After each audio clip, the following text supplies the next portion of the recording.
What's up, guys? Welcome back to the channel. Last weekend, my lady friend Iris and I went on a trip to Victoria, BC, and I'm going to tell you about it. So we woke up pretty early, about 6:30 a.m., had a coffee, and then we took our bikes down and biked over to the ferry.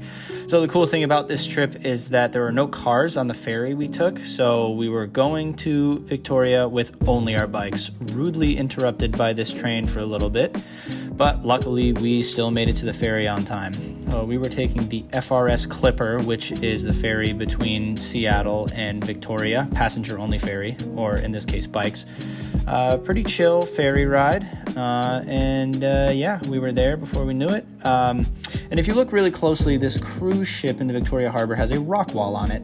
Anyway, made it to Canada. What's up? I drank tons of maple syrup. They love me here. First thing I noticed was bike lanes everywhere. Really beautiful city, and the bike infrastructure was pretty phenomenal. So immediately I knew that bringing only bikes here was not going to be an issue, and in fact probably was one of the best ways to get around. We were pretty hungry, so we got some food right by the harbor. I had some fish and chips, and then after we were fed, we went and explored a little bit. Here is Chinatown, and we couldn't check into our Airbnb yet, so I went and did some work at a coffee shop with this huge coffee, and then finally we were able to check into the Airbnb, which was so nice. Really, really nice. Waterfront view, basically. One of the nicest Airbnbs I've been at. And then from there, it was time to go for a bike ride. And again, I was saying the bike infrastructure was good. Not even 2 minutes from the Airbnb, and I was on sort of an all-purpose, multi-use path, whatever you call it, bike path, that took me right where I needed to go. Although the GPS did route me on some gravel, and the trails actually got way more technical than this after it. I couldn't film. Wish I had my GoPro, but I couldn't find it. But they were like mountain bike trails. Anyway, stopped at the co-op for some gas, if you know what I'm saying. And then went and found some hills to do a workout on. So this was in the Bear Mountain area, and this is the view from the top. Anyway, I did a 6 or 7 minute rep at about 350 watts, and then I did 10 by 3 minutes at 370 to 380 watts. Didn't film any of them, but this is the descent going back down. You can see really smooth chicane all the way through. So I was actually able to rip the descent, and on the 3 minutes up, I was able to do 1 minute rest afterwards, which usually isn't possible. But the descent was super smooth, super nice. And the cherry on top was you came to a roundabout at the bottom. So I was able to roll right into the next rep, get in the right gear, everything like that. So really, really nice workout. And here's a view of my bike handling skills. And then went for a short little run off the bike.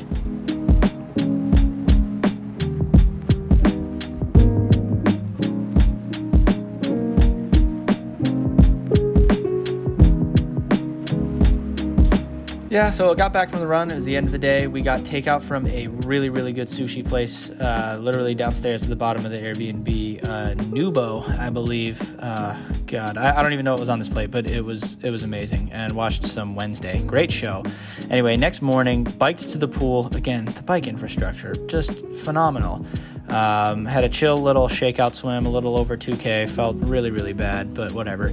And then we went to get some tapas. Here's the beef carpaccio. Phone eats first, per usual. And here's another view of that beef carpaccio up close. And then some sort of sandwich, smoked serrano ham, and then some chorizo, lentil, mushroom stew kind of thing. I think that's kale.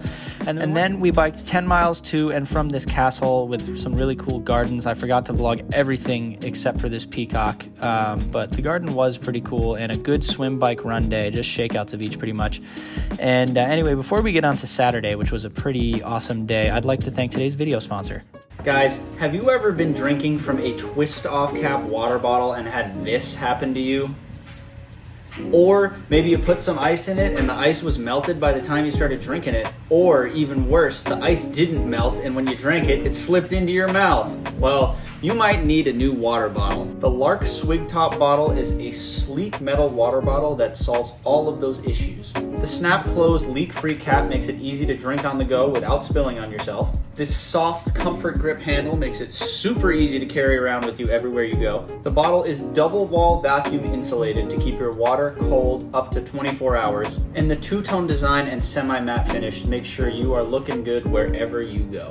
In all seriousness, I do end up spilling water on myself a fair amount from a twist off cap. So this little snap cap here makes it super easy to just drink water, which is something you need to be doing all the time. I love the insulation. It keeps my water cold, even if it's been warm in my car, sitting out in the sun, something like that. It's still cold when I go to take a sip. And I can't lie, it's pretty sleek. If you're in need of a new water bottle and or you just want to support the channel, head down to the link in my description for 10% off the Lark Swig Top water bottle. And thank you to Lark for sponsoring this video. Well, Saturday started off with a really awesome ride. Here's 1 second snippets of all of it.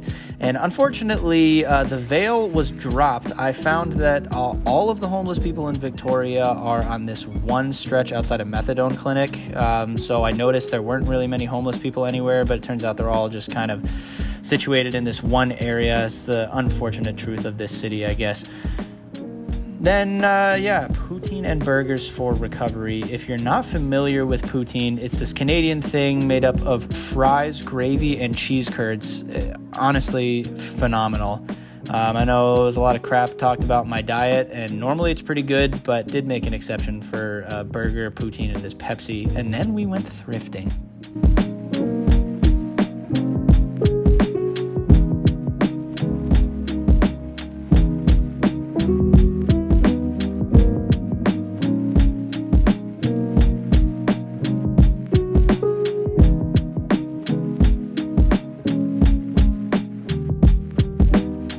Anyway, with my new shirt picked out, I was ready for our tasting menu, possibly the highlight of the weekend. We went to a spot called the Ugly Duckling for, I believe this was 7 courses, starting with some vegetables from local Saanich, I think that's how it's pronounced, the town, and then some salmon and some other stuff in a raspberry vinaigrette.